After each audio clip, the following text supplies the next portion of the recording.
everyone, I hope you are doing well.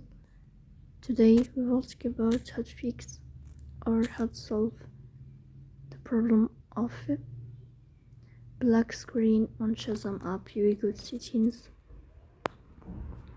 Here you will go to apps, default apps, app settings. On above here you will search about Shazam and you will click. Then you will go to first stop and you will click OK.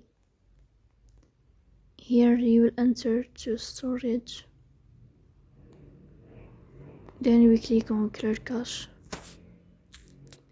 In the end you will turn off your phone and you will wait a moment to restart your phone again to fix that problem.